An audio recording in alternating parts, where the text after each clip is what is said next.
হরে কৃষ্ণ। চলুন শ্রোতারা, আজকে আমি আপনাদের কাছে বলবো বিশ্বামিত্র অ্যাকচুয়ালি কে ছিল, তিনি কোথা থেকে জন্ম নিলেন, সারা জীবন কী করলেন এবং শেষ জীবনে কোথায় চলে গেলেন। বিশ্বামিত্র এক মহান ঋষি হয়েছিল বটে, কিন্তু তিনি প্রথম জীবনে ঋষি ছিলেন না, তিনি ছিলেন এক ক্ষত্রিয় রাজা। তা চলুন আমরা সোজা আজকে কথায় ঢুকি। প্রজাপতির পুত্র কুশ, আর কুশের পুত্র কুশনাভ, আর কুশনাভের পুত্র গাভী, আর গাভীর পুত্র ছিল বিশ্বরথ। এই বিশ্বরথ যখন সিংহাসনে বসেন, তিনি প্রচণ্ড প্রতাপী রাজা ছিল। তিনি সবসময় প্রজাদের জন্য ভাবতেন কি করা যাবে কি করা যাবে। তা যাই হোক, একবার তার রাজ্যে অনেক হিংস্র প্রাণী ঢুকে পড়ে। তা সেই সব হিংস্র প্রাণীকেই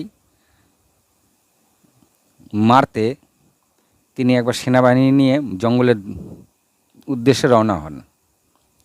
প্রজাদের রক্ষা করতে হবে হিংস্র প্রাণীদের থেকে, কারণ তারা সেই সব হিংস্র প্রাণীরা গরু ঘোড়া মানুষের বাচ্চাদের তুলে নিয়ে যাচ্ছিল।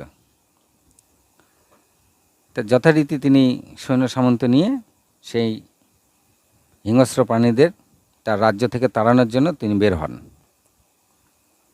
তিনি রাজ্যের বিভিন্ন প্রান্তে ঘুরে ঘুরে সেসব হিংস্র প্রাণীদের রাজ্য থেকে তাড়াচ্ছিলেন।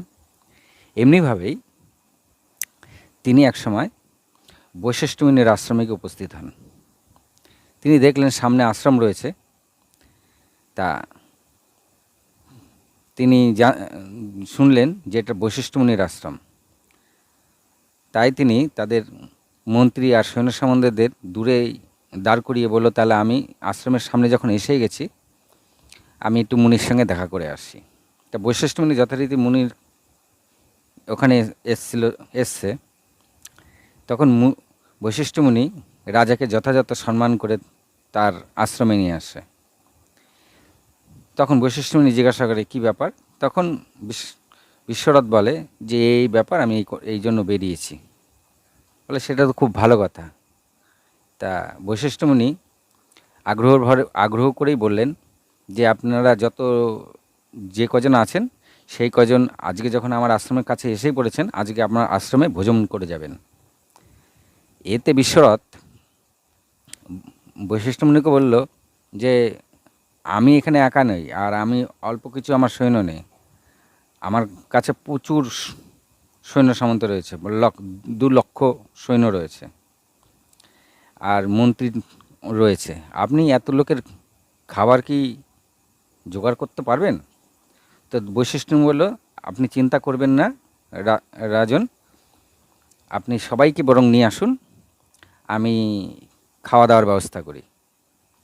তা বিশ্বরথের একটু আশ্চর্যই হলো যে এইটুকু একটা আশ্রমে এত লোককে কি করে খাওয়াবেন উনি। তথাপি বিশ্বরথ তার মন্ত্রীদের উদ্দেশ্যে বললেন, যাও তাহলে সমস্ত সৈন্য সামন্তদের নিয়ে আসো। আর এদিকে বৈশিষ্ট্য মুনি তার শিষ্যদের নিয়ে সবাইকে খাওয়ার আসনের জন্য ব্যবস্থা করলেন। যথারীতি সমস্ত সৈন্যদের খাওয়ার ব্যবস্থা হয়ে গেল এবং বৈশিষ্ট্য মুনি খুব আদর যত্ন করে সমস্ত সৈন্য সামন্ত তথা রাজাকেও খুব সুন্দরভাবে খাবার পরিবেশন করলেন এবং যে যা চাইছে বৈশিষ্ট্য মুনি তাই দিচ্ছিলেন। এটা বিশ্বরথ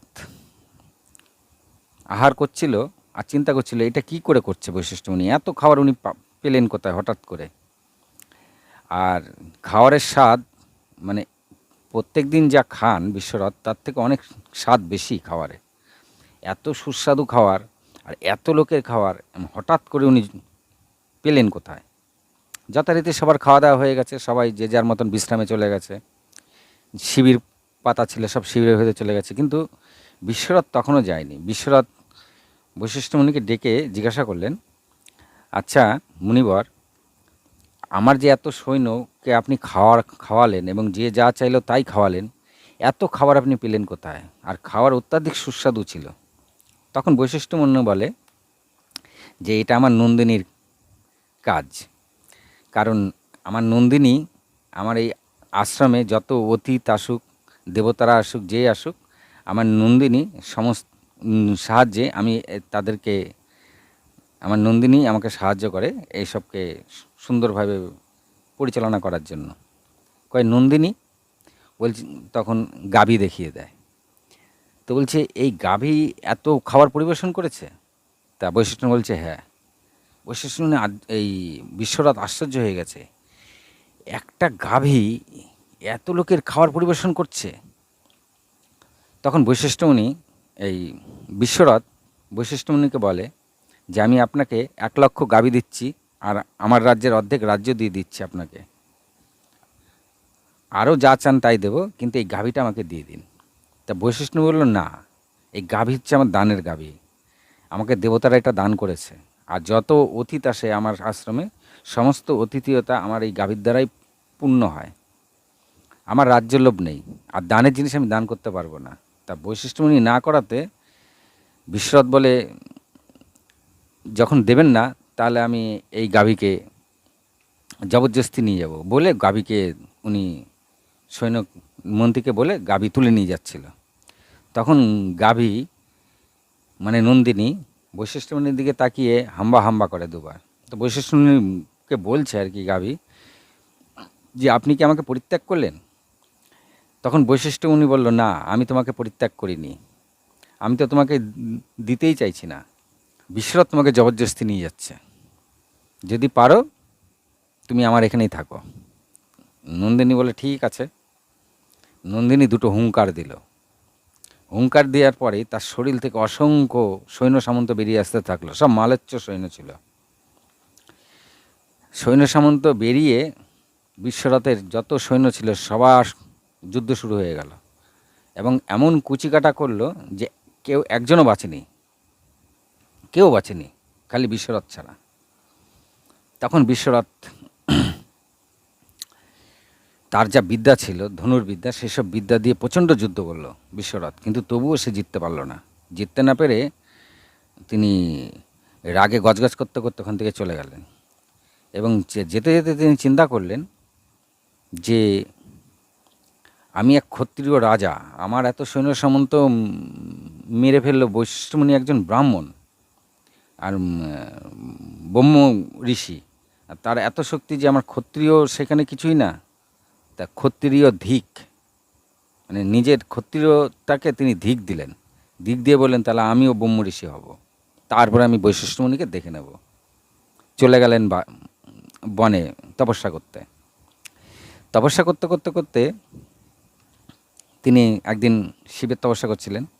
তা মহাদেব যথারীতি প্রসন্ন হয়ে বিশ্বরথকে দেখা দিলেন। তো বিশ্বরথ বলছে কী চাও?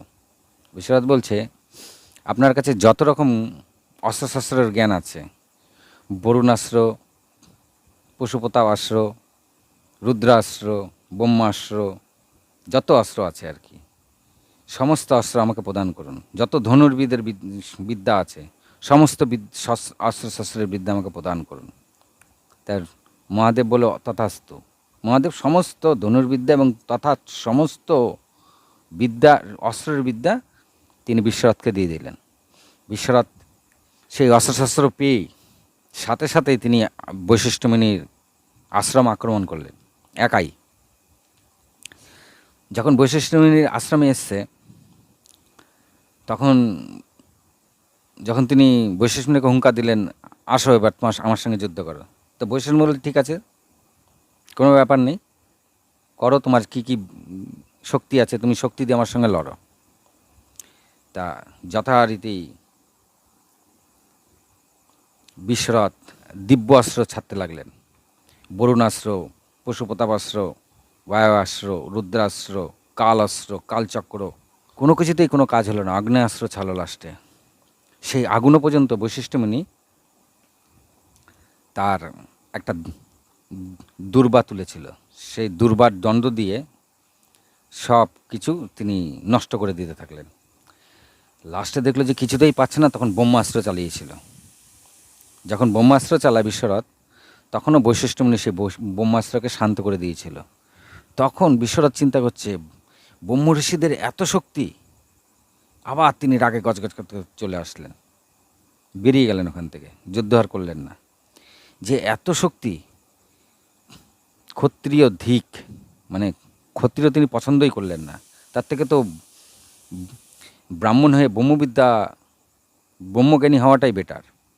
এটা ভেবে তিনি আবার তপস্যায় গেলেন, শুরু করলেন তপস্যা, এবং গায়ত্রী দেবীকে প্রসন্ন করলেন। গায়ত্রী দেবী আসলো। গায়ত্রী দেবী এসে গায়ত্রী যখন এসছে তখন বিশ্বরথ বলল, আমাকে ব্রহ্মজ্ঞান দিন, ব্রহ্ম ঋষি বানিয়ে দিন। তো গায়ত্রী দেবী বলল, না, ব্রহ্মজ্ঞান তো এত তাড়াতাড়ি পাওয়া যাবে না। ব্রহ্মজ্ঞান পেতে গেলে তোমাকে আরও তপস্যা করতে হবে। আর তুমি তো ক্ষত্রিয়, তুমি ব্রহ্মজ্ঞান কেন পেতে চাইছো? ব্রহ্মজ্ঞান তো ব্রাহ্মণদের জন্য। তখন বিশ্বরথ বলল, যদি আপনি পারবেনই না, তাহলে আপনি আমার কাছে দেখা দিলেন কেন? বুঝতে পেরেছেন? আর প্রথম যে মন্ত্র, আমাদের এই বিশ্বজগতের প্রথম মন্ত্র, ওই বিশ্বামিত্রই সেই মন্ত্র উচ্চারণ করেছিল। ওং ভূর্ভুবস্সহ তস্সবিতুর্বরেণ্যং ভর্গদেবস্য ধীমহি ধিয়ো ইয়ো ন প্রচোদয়াৎ। এই মন্ত্রটাই হচ্ছে প্রথম মন্ত্র। আর এই মন্ত্রতে গায়ত্রী দেবী প্রসন্ন হয়ে বিশ্বরথকে দেখা দিয়েছিলেন। তা বিশ্বরথের এত রাগ দেখে বিশ্বরথকে গায়ত্রী দেবী বললেন, মা গায়ত্রী বললেন যে, তুমি এত রাগ করছো কেন? তোমার মন তো কত সুন্দর, তুমি তো প্রজাদের জন্য সবসময় এটা ওটা করতে, আজ তুমি এমন হয়ে গেলে কেন? তুমি সবার মিত্র হয়ে যাও না কেন? তখন বিশ্বরথ ক্ষমা চাইলেন, বলে, ক্ষমা করবেন দেবী, আমি আমি আমি আপনার কাছে কিছু চাই না। তা গায়ত্রী দেবী হেসে বললেন, কেন চাও না? তুমি তো ভালো রাজা ছিলে, আজ তোমার মনের মধ্যে এগুলো কি এসেছে? কেন ভুলে যাও না? তা বিশ্বরথ তখন মাথা নিচু করে রয়েছে। তখন গায়ত্রী দেবী তার নাম পাল্টে দিলেন বিশ্বামিত্র। বিশ্বরথ থেকে নাম হলো বিশ্বামিত্র। গায়ত্রী দেবী যাওয়ার আগে বললো, তোমার নাম আমি বিশ্বামিত্র দিলাম, তুমি সবার সঙ্গে মিত্রতা করো, দেখবে সবচেয়ে ভালো জীবন তোমার হবে। তা যথারীতি গায়ত্রী দেবী চলে যাওয়ার পর আবার বিশ্বামিত্র তপস্যা শুরু করলেন, ব্রহ্মার তপস্যা করছিলেন। যথারীতি ব্রহ্মা প্রসন্ন হওয়ার পরে আসার পরে বিশ্বামিত্রকে বলছে, কি চাই? তখন বলছে, আমি ব্রহ্ম ঋষি হতে চাই। বলে, ব্রহ্ম ঋষি তো তুমি হওনি, তুমি এখন রাজ ঋষি হয়ে গেছো। বলে, রাজ ঋষি না, আমার ব্রহ্ম ঋষি চাই। বলে, তোমাকে তাহলে তো আরও তপস্যা করতে হবে। শুরু করলো আবার তপস্যা বহু বছর হয়ে গেল। আবার ব্রহ্মা আসলো, তো বললো, কি চাই? বলে, আমি ব্রহ্ম ঋষি হতে চাই। তখন বললো, তো ব্রহ্ম ঋষি হতে গেলে তোমাকে আরও তপস্যা করতে হবে, তুমি এখন মহাঋষি হয়েছ। তখন বললো, মহাঋষি? আমি মহাঋষি হতে চাই না, আমি ব্রহ্ম ঋষি হতে চাই। তো ব্রহ্মা বললো, ব্রহ্ম ঋষি হতে গেলে তোমাকে আরও তপস্যা করতে হবে। তা মহাঋষি হওয়ার পরে তখন অলরেডি বিশ্বামিত্রের শক্তি অনেক বেশি হয়ে গেছিল, তার কাছে তো অস্ত্রশস্ত্রের বিদ্যা ছিলই। তখন ব্রহ্মাকে বলে, যদি আপনি ব্রহ্ম ঋষি নাই দিতে পারেন, তাহলে আমাকে এসেন কেন? আমি যা চাইছি আমাকে দিচ্ছে না কেউ, তাই। ঠিক আছে, রাগে গজগজ করতে করতে আবার আসলো বৈশিষ্ট্য মুনি আশ্রমে। এসে আগুন লাগিয়ে দিয়েছে আশ্রমের মধ্যে, আর যত পশু পাখি প্রচুর মারা গেল। তখন বৈশিষ্ট্য মুনি আশ্রম থেকে বেরিয়ে আসলো, তার যে দ্বন্দ্ব আছে সেই দ্বন্দ্ব নিয়ে। প্রত্যেক ঋষির কাছে দেখবেন একটা দ্বন্দ্ব থাকে, সেই দ্বন্দ্ব নিয়ে বেরিয়ে এসছে। তখন বিশ্বামিত্র আবার হুঙ্কার দিল যে, যুদ্ধ করুন আমার সাথে। আবার যুদ্ধ শুরু হলো। সেই যুদ্ধ এত ঘনঘর যুদ্ধ হলো। সেই যুদ্ধ করতে করতে বৈশিষ্ট্য মুনি কী হলো, এত উত্তেজিত হয়ে গেছে যে সারা ত্রিলোক টলমল করছে। মানে বৈশিষ্ট্য মুনি উত্তেজিত হয়ে গেছে। বৈশিষ্ট্য মুনি সেই ওই ব্রহ্মদণ্ড তুলে নিল। ব্রহ্মদণ্ড তুলে নিয়ে বিশ্বামিত্রকে হুঙ্কার দিল যে, আজ তোমার শেষ দিন। দিয়ে তখন বৈশিষ্ট্য মুনির ব্রহ্মদণ্ডার শরীর দিয়ে আগুন ঝরছে, আর সারা তিলক টলমল করছে। তখন অন্যান্য ঋষিরা এসে বিশ্বামিত্রের কাছে দুহাত জোর করে দাঁড়ালো, বলল, ঋষি আপনি শান্ত হন। আপনি এত রেগে গেছেন, সারা তিলক টলমল টলমল করছে। তখন কিছু ঋষি এসে বিশ্বরথকে বলল, তুমি এখান থেকে চলে যাও, তোমার জন্য সারা ত্রিলোক বিপদে পড়েছে। বিশ্বরথ তখনও চিন্তা করলো যে এর এত শক্তি, সেই তুলনাতে আমার এখনও শক্তি আমার কাছে কিছু নেই। আর বৈশিষ্ট্যমণি তখন ওই ব্রহ্মদণ্ড দিয়ে আগুন ঝরছিল। সে আগুন ঝরতে ঝরতে সেখান থেকে ব্রহ্মাস্ত্র বেরিয়ে আসে। তখন বিশ্বামিত্র চলে যায় ওখান থেকে। তখন অন্যান্য ঋষিরা বলল যে আপনি যে ব্রহ্মাস্ত্র আপনার ব্রহ্মদণ্ড থেকে বেরিয়েছে, এটা পুরো পৃথিবীকে মানে গরম করে ফেলছে, শীঘ্রই একে শান্ত করুন। তখন বিশ্বামিত্র আস্তে আস্তে ঠান্ডা হলো এবং তিনি তার ব্রহ্মাস্ত্রকে শান্ত করলেন। যাই হোক, আবার গেছে তপস্যায়। তপস্যা এত জোরালো, ইন্দ্রদেব দেখলো যে এ না এখন আমার ইন্দ্রাসন নিয়ে নেয়। ইন্দ্র কী করলো, মেনকাকে পাঠালো ভাঙাতে, বিশ্বামিত্রর তপস্যা ভাঙাতে।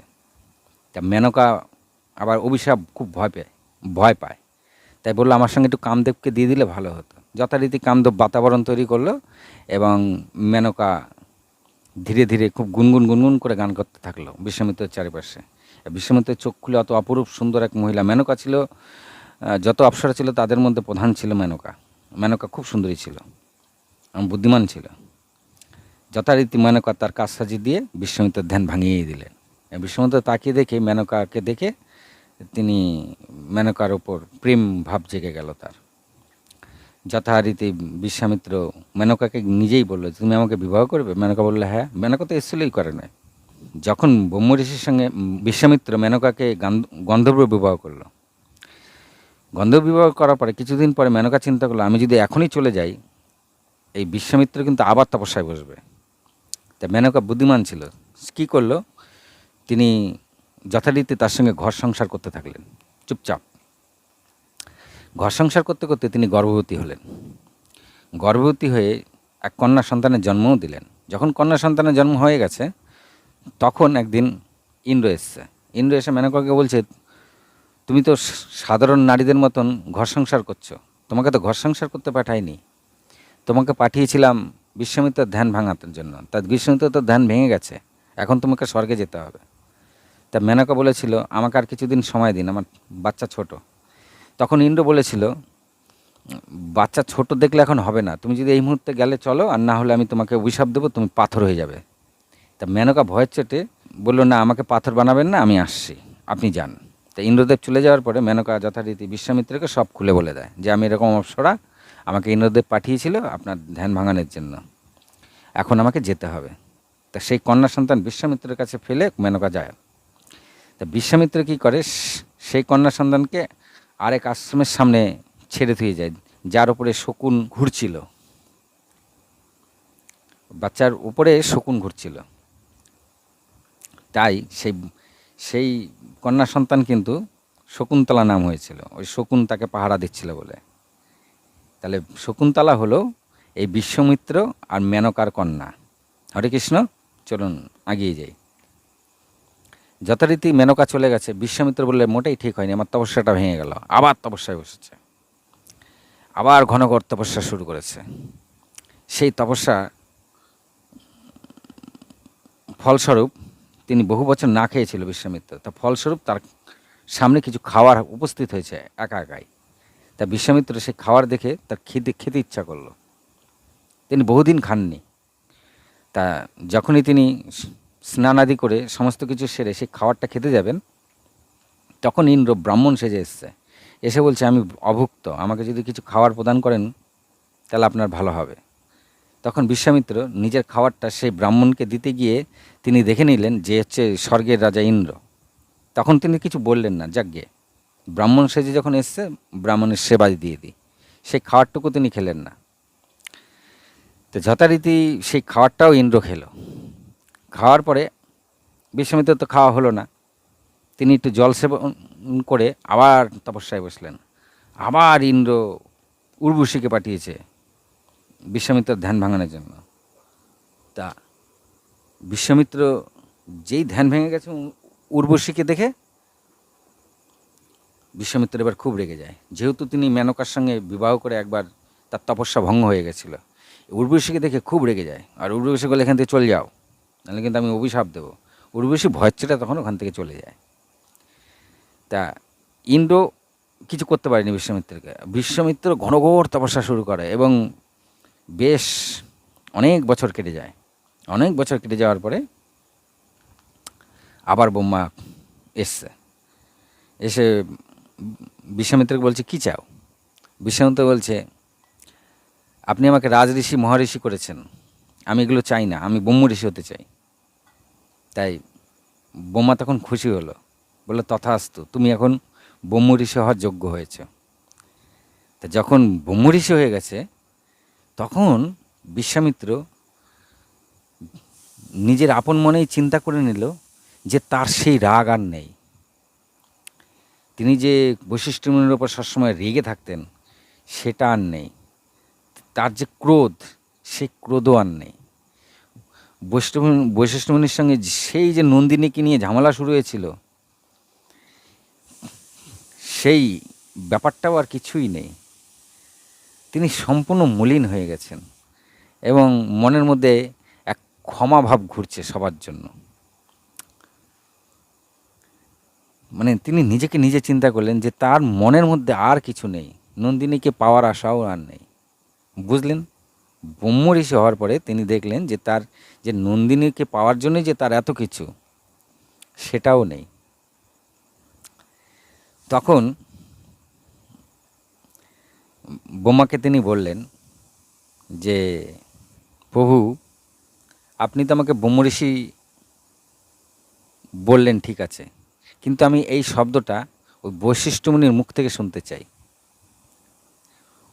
ব্রহ্মা বলল, তথাস্তু, তুমি যাও বশিষ্ঠ মুনির আশ্রমে, নিশ্চয়ই তোমার মনের আশা পূর্ণ হবে। এইবার যখন বিশ্বামিত্র এসছে বশিষ্ঠ মুনির আশ্রমে, এসে যখন জিজ্ঞাসা করছে, কে আছো, আমাকে সৎকার করো, তখন বশিষ্ঠ মুনি বাইরে বেরিয়ে এসে দেখে বিশ্বামিত্র দাঁড়িয়ে আছে। কিন্তু বশিষ্ঠ মুনি বিশ্বামিত্রকে দেখে বুঝলো যে এই সেই বিশ্বামিত্র নয়, এই যেন এক অন্য বিশ্বামিত্র দাঁড়িয়ে আছে। তিনি তাকে আদর আপ্যায়ন করে আশ্রমের ভেতরে আনলেন, তাকে সুন্দর করে বসালেন এবং তাকে খুব আদর যত্ন করে সৎকার করলেন। তখন বিশ্বামিত্র বশিষ্ঠ মুনিকে বলছে, কি আমি কি এখন ব্রহ্ম ঋষি হয়েছি? বশিষ্ঠ মুনি, অবশ্যই তুমি এখন ব্রহ্ম ঋষি হয়েছ। তোমার মধ্যে ব্রহ্মজ্ঞান এসে গেছে, তুমি এখন সম্পূর্ণ ব্রহ্ম ঋষি হয়েছ। তখন বিশ্বামিত্র খুশি হলো। খুশি হয়ে তিনি আবার আলাদা একটা আশ্রম তৈরি করলেন বিশ্বামিত্র। সেই রাগ, সেই নন্দিনীকে নিয়ে ঝামেলা, এগুলো কিছুই আর তার মধ্যে নেই। কিন্তু আবার হলো গণ্ডগোল।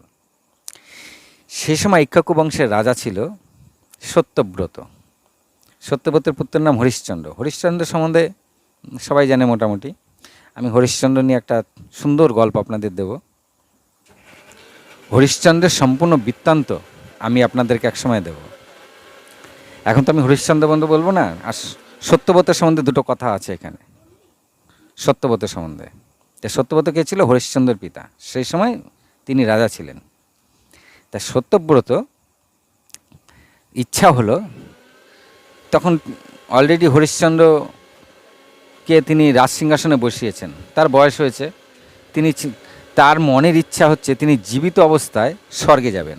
তা বোঝেন ঠেলা। সত্যব্রতের ইচ্ছা হচ্ছে জীবিত অবস্থায় উনি স্বর্গে যাবেন। কি অবস্থা! তা যথারীতি সেই ইচ্ছা যখনই প্রকাশ হলো, উনি যথারীতির সাথে সাথে মন্ত্রীতন্ত্রীকে নিয়ে বশিষ্ঠ মুনির আশ্রমে হাজির হলো। কেন? বশিষ্ঠ মুনি তার গুরুদেব। তা বশিষ্ঠ মুনিকে যথারীতি তিনি বললেন। তা বশিষ্ঠ মুনি বলল, আমি এখনও এত বড় জ্ঞানী হইনি যে তোমাকে আমি জীবিত অবস্থায় স্বর্গে পাঠিয়ে দেব। তখন সত্যব্রত বশিষ্ঠ মুনির পুত্রদের কাছে আসলেন, বলে, তোমরা আমাকে জীবিত অবস্থায় স্বর্গে পাঠাও। তা বশিষ্ঠ মুনির পুত্ররা বলল যে, আমার পিতা যখন বারণ পারেনি, তাহলে আমরা কি করে পারবো? আপনি কি মূর্খ? তা যখনই বলেছে আপনি কি মূর্খ, এতে সত্যব্রত রেগে যায়, কারণ তিনি রাজা। বলছে তোমাদের তো সাহস কম নয়, তোমরা এক রাজার সঙ্গে কেমনভাবে কথা বলতে হয় জানো না, তোমরা আমাকে মূর্খ বলছো, এ কি, আর আমার রাজ্যের মধ্যে থেকে আমাকে এইভাবে অপমান। এতে বৈশিষ্ট্য মুনির পুত্ররা সত্যব্রতের ওপরে রেগে যায়, রেগে গিয়ে বলে কি আপনি এখনই চণ্ডালে পরিণত হবেন, কারণ আপনার কথাবার্তা চণ্ডালের মতন। জীবিত অবস্থায় কেউ যেতে পারে স্বর্গে? যেই অভিশাপ দিয়েছে সাথে সাথে সত্যব্রত চণ্ডাল হয়ে গেছে। চণ্ডাল দেখে তার মন্ত্রীরা সব পালিয়ে গেছে। এখন তিনি চণ্ডাল হয়ে গেছে, কী করবে, তিনি তো রাজ্য ফিরতে পারছেন না। তখন তিনি চিন্তা করলেন যে এই বৈশিষ্ট্য মুনির সঙ্গে একসময় এই বিশ্বামিত্রের খুব ছিল, শত্রুতামি ছিল, কিন্তু এখন বিশ্বামিত্র তো ব্রহ্ম ঋষি। তিনি কী করলেন, সোজা বিশ্বামিত্রের কাছে আসলেন এবং বিশ্বামিত্রকে সে পুরো ডিটেলে সব বললেন, আর বললেন যে আমি জীবিত অবস্থায় স্বর্গে যেতে চাই। তা বিশ্বামিত্র রাজি হয়নি প্রথমে, তা খুব আকুতি মিনতি করাতে তখন বিশ্বামিত্র বলল ঠিক আছে, আমি আপনাকে জীবিত অবস্থায় স্বর্গে পাঠাবো। যথারীতি বিশ্বামিত্র তার শিষ্যদের বললেন যে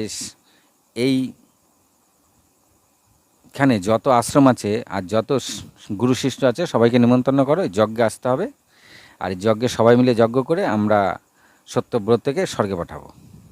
যথারীতি তার শিষ্যরা সবাইকে নিমন্ত্রণ করেছে, কিন্তু বৈশিষ্ট্য মুনির পুত্ররা আসতে চায়নি।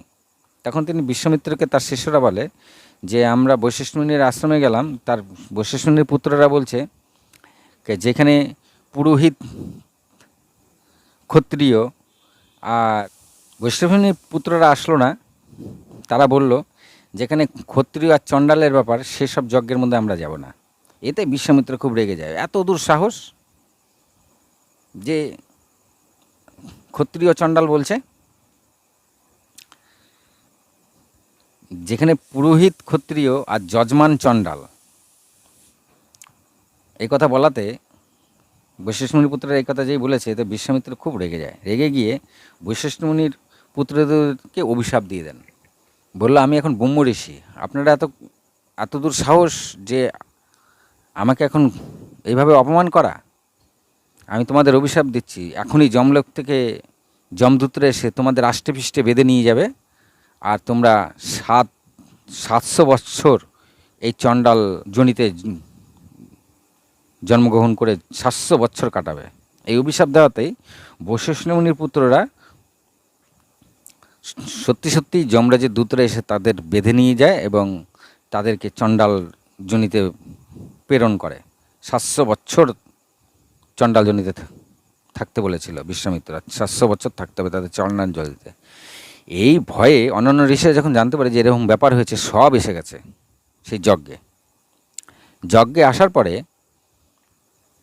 যথারীতি যজ্ঞ শুরু হয়েছে এবং প্রতিটা যজ্ঞেই যেমন দেবতাদের আহ্বান করা, এরকম ওই যজ্ঞ দেবতাদের আহ্বান করা হয়েছে, ইন্দ্র, অগ্নি, বরুণ, বায়ু সবাইকে।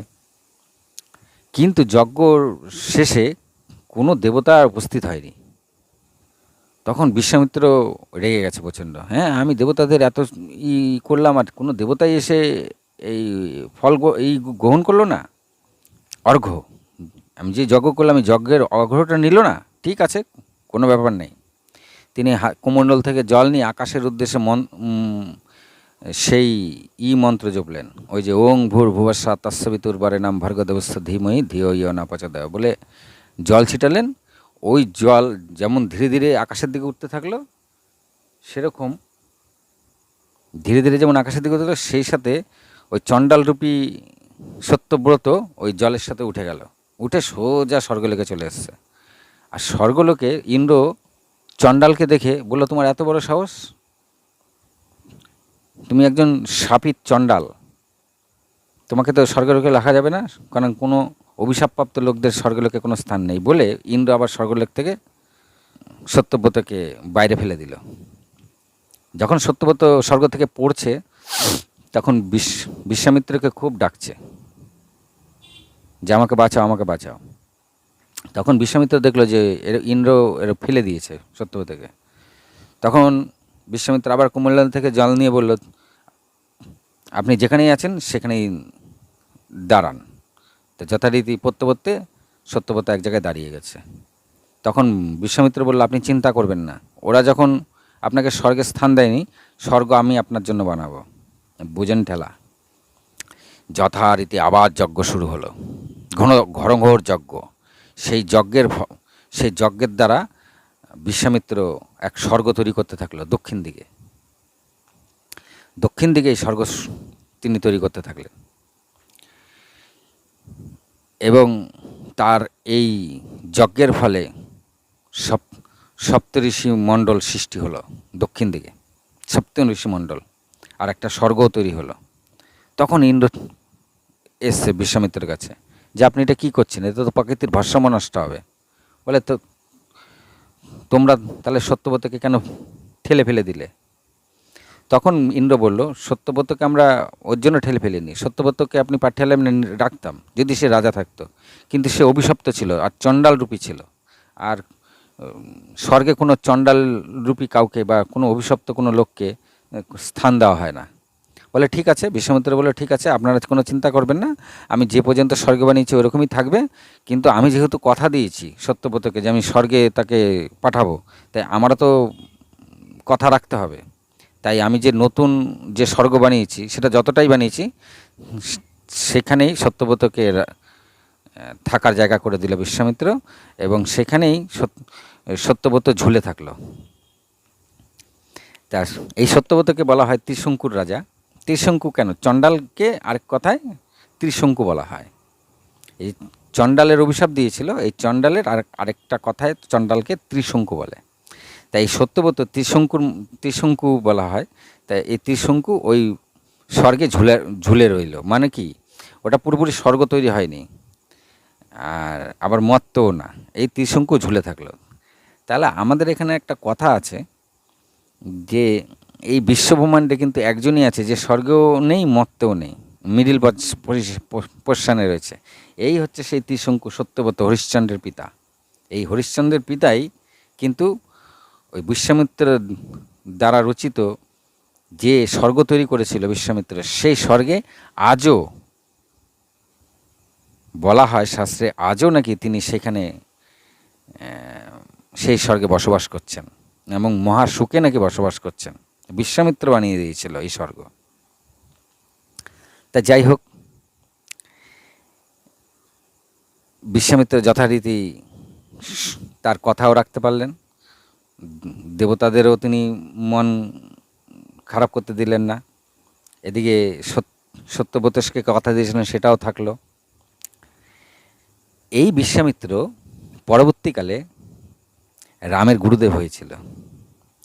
রাম কিন্তু এই বিশ্বামিত্রর শিষ্যত্ব গ্রহণ করেছিল।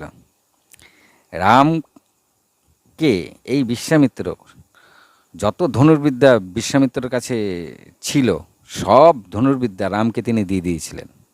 বিশ্বামিত্রের যত ধনুর্বিদ্যা ছিল, সবার প্রথম যে মহাদেবকে প্রসন্ন করে তিনি যে যত জ্ঞান পেয়েছিলেন, সমস্ত জ্ঞান তিনি শ্রীরামকে দিয়ে দেন। আর এই শ্রীরামকেই তিনি নিয়ে এসে তার যজ্ঞ আদি ওইখানে, সুবাহু এরা অনেক রাক্ষসরা খুব জ্বালাতন করত, এবং তাদেরকে মারার জন্যই তিনি রাম লক্ষ্মণকে নিয়ে আসেন দশরথের কাছ থেকে চেয়ে, এবং তাদেরকে কে নিয়ে এসে তাদেরকে বধ করেন, এবং রামকে দিয়ে তিনি তারকাসুরকেও বধ করেন, এবং রামকে তিনি শাস্ত্রজ্ঞান এবং অস্ত্রজ্ঞান দুটোই দেন, এবং রাম লক্ষ্মণকে তিনি অস্ত্রবিদ্যাও প্রশিক্ষণ দেন। এই হচ্ছে বিশ্বামিত্র। এই বিশ্বামিত্র সম্বন্ধে আমি যে কথা বললাম, হয়তো আমার এখানে ভিডিও বড়, কিন্তু এইটুখানি কথায় বিশ্বামিত্রের কথা কখনো শেষ হয় না। শাস্ত্রে বিশ্বামিত্রর মোটা মোটা বই আছে তার সম্বন্ধে সম্পূর্ণ জানতে গেলে। আমি একটা ভিডিও বানাই, 30 মিনিটের ভিডিও বানাই, এইটুখানি ভিডিওই মানুষ দেখতে চায় না। আপনি শাস্ত্রের কথা কি 2-5 মিনিটে শুনতে চান? শাস্ত্রের কথা কখনো 2-5 মিনিটে আপনাকে কেউ শোনাতে পারে? আজকালকার মানুষ বড় ভিডিও দেখতেই চাইছে না। আমি যে বড় একটা ভিডিও দিচ্ছি, একটা মানুষের জীবনী এই আধ ঘন্টায় হয় কখনো? এখনকার মানুষ ছোট ছোট ভিডিও দেখতে চাইছে। ছোট ছোট ভিডিওর মধ্যে একটা লোকের সম্পূর্ণ জীবনী আপনি কি করে পাবেন? তা আমরা কিন্তু নিজেদেরকে না ঠিক করলে আমরা আরেকজনকে কেমনে ঠিক করব? মানে আমি যদি নিজেই ঠিক না হই, আমি আরেকজনকে কেমনে ঠিক করব? আমার কথাই বলি, আমি যদি আমার পরিবারের বা আমার আত্মীয় স্বজনদেরই যদি আমি শাস্ত্রের মধ্যে না আনতে পারি, তাহলে আমি আপনাদের কি করে আনব? কথাটা বুঝতে পারলেন তো? বেশ, ওইটাও আপনাকে দিয়ে একই ব্যাপার, বা অন্য কাউকে দিয়ে, আমাকে দিয়ে, যাকে দিয়ে করুন, ব্যাপারটা একই। এই 30 মিনিটের ভিডিও কেউ সম্পূর্ণ দেখছে না, কারণ আমি সব দেখতে পাই। আর একটা মানুষের পুরো জীবনই এই 30 মিনিটে হয় না, আর এই 30 মিনিটেরও ভিডিও কেউ দেখে না। বিশ্বামিত্রের কথা তো আমি আগাগোড়া পুরোটা বলে দিলাম, কিন্তু এর মধ্যে অনেক কথা থেকে গেছে। বিশ্বামিত্রের সম্বন্ধে মোটা মোটা বই আছে, সেগুলো তার জীবনী সম্বন্ধে অনেক কথা লেখা আছে, অনেক কিছু লেখা আছে। এত শর্ট কথায় এত বড় কথা বলা যায় না। আমি যথাযথ শর্টের মাধ্যমে আপনাদের কাছে এটা উপস্থাপন করলাম। আপনারা দেখলে ভালো লাগবে, কারণ এই ভিডিওগুলি করতে প্রচণ্ড কষ্ট আছে। অত সহজে একটা মোটা মোটা বই থেকে একটা মানুষ সম্বন্ধে একদম শর্টে তৈরি করা, মোটা মোটা বই থেকে একটা জীবনী, মোটা মোটা বই, সেই মোটা মোটা বই থেকে একটা শর্ট 30 মিনিটের একটা ভিডিও তৈরি করা অনেক হার্ড। সম্পূর্ণ কথা এর মধ্যে বলা যায় না। তাহলে হরে কৃষ্ণ, আজকে এই পর্যন্তই। ভালো থাকুন আপনারা, সুস্থ থাকুন। হরে কৃষ্ণ।